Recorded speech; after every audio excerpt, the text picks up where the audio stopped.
కొన్నిసార్లు పోలీసులు మన ఫోన్ తీసుకొని దాన్ని చెక్ చేస్తారు. పాస్వర్డ్ ఓపెన్ చేయి ఏముంది లోపల అని చెప్పేసి. అలా చేయొచ్చా లీగల్‌గా? యాక్చువల్లీ చేయరాదు. సపోజ్ మీరు ఎక్కడైనా గ్రూప్‌లో నించున్నారు, పోలీసులకి ఏదైనా డౌట్ వచ్చింది, మీ ఫోన్ తీసుకుంటారు, ఏం చేస్తున్నారని తీసుకుంటారు. సో అలా తీసుకోవడానికి ఉండదు.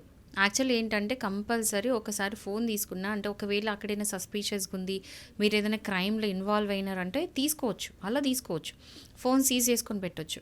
బట్ మీ పర్సనల్ డేటాకి యాక్సెస్ అయ్యే అవకాశం ఆ రైట్స్ అనేది పోలీస్కి లేదు. ఖచ్చితంగా అక్కడ నుంచి కోర్ట్ నుంచి పర్మిషన్ రావాలి. పర్మిషన్ తీసుకున్న తర్వాత వారెంట్ ఇష్యూ అయిన తర్వాతనే మీ పర్సనల్ యాక్సెస్ చేయొచ్చు.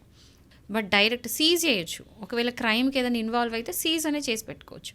కానీ మీ ఫోన్ లాక్కొని మీ పర్సనల్గా చెక్ చేయడానికి లేదు. ఎందుకంటే ఇదేంటంటే ఇప్పుడు ప్రతి ఒక్కరికి రైట్ టు ప్రైవసీ అనేది ఉంది. సో ఆర్టికల్ 21 ఏం చెప్తుందంటే right to privacy. So me privacy అనేది ఖచ్చితంగా మీకు ఉండాల్సిందే. ఒకవేళ ఇంకా మీ ఫోన్ వాళ్ళు చెక్ చేసి మీ ప్రైవసీ దాంట్లోకి వెళ్ళిపోతే ఆ violation of right to privacy అవుతుంది. సో దాని కింద మీరు హైకోర్టు కూడా వెళ్ళొచ్చు. ఎందుకు ఇలా చేసిండు, నా రైట్ టు ప్రైవసీ అనేది వయలేట్ చేశారని చెప్పేసి మీరు వెళ్ళొచ్చు.